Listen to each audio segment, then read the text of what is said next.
Ang ganda nga ng gising ko ngayong umagang ito at nang nag-check ako ng aking cellphone, nakita ko ang chat ni Sir Rog.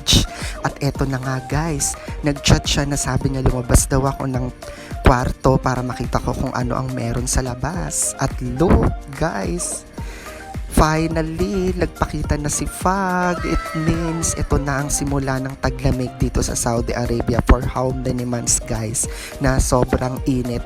Ito na ang sign. So tara, samahan nyo kami na maglakad dito sa aming accommodation papunta sa cafeteria. At ito na nga guys, look, ito ang aming accommodation kung inyong makikita. Hindi siya kagandahan guys kasi ginagawa pa talaga ang aming bagong accommodation. Ito ang luma naming accommodation. So pagpasensyahan nyo na kung medyo kapangitan siya.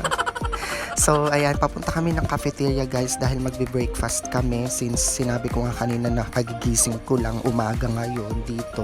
At eto nga medyo malamig na siya, dama na namin. Ito na ang simula ng tagumpay. Char. So, ayan guys, ang ganda ng fog. Actually, pagka magpapalit talaga ng weather, ganito talaga dito. So, mauuna ang fog, susunod yan uulan. Tapos minsan nagsa-sandstorm. Ay nako, nakakatawa nga Nakakatawa guys, no? For a content na lang, napabidyo ko nang wala sa oras dahil nga dito sa fog, dahil ngayon na nga lang ulit ito. So pagpasensyahan nyo na. At dahil nga sa nagmamadali kaming bumaba at kagigising ko lang, pagpasensyahan nyo na yung aking mukha, haggard pa, Hagardo Berzosa, ang peg. So ayan guys, tignan nyo 'di ba? Grabe yung fog ngayon, as in eto na talaga, nararamdaman ko na maganda nang mag-ikot nito sa Corniche, diyan sa Cobar, sobra. Ito kasi ang inaabangan ng lahat talaga. Ito ang inaabangan namin, yung fog, yung winter, yung taglamig. Kaya excited kami. So eto na nga, on the way na kami sa cafeteria para kumain. Actually, ang accommodation kasi namin is nasa loob lang ng resort. So, lahat is nandito na. Lalakad lang kami. Walking distance lang from our room.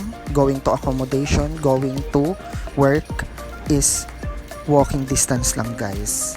Ganon siya. Ganon dito. So, maganda. Diba? As OFW guys, everyday same routine tayo. Diba? Kahit saan ka mapunta. Eto na guys, nandito na kami sa cafeteria namin. Ayan, tignan nyo guys. Ayan na, ito na ang cafeteria namin.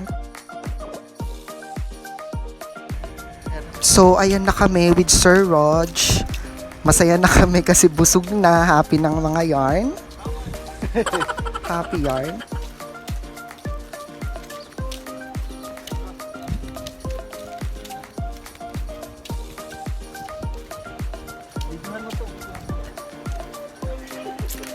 Iba-vlog ko to, makikita ka.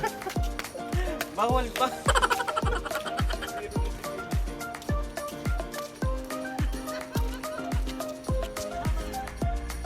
Ayan na nga, nandito na kami sa likod ng aming room, ng aming accommodation. Ayan, di ba ang kapal pa rin ng fog kung makikita nyo. Di grabe talaga. Medyo mukhang matagal-tagal to bago mawala siya. Sana everyday ganyan, no? Nakakatuwa. So, thank you for watching guys. See you on my next mini vlog. Subscribe na guys sa mga hindi pa nakasubscribe dyan. Thank you. Bye!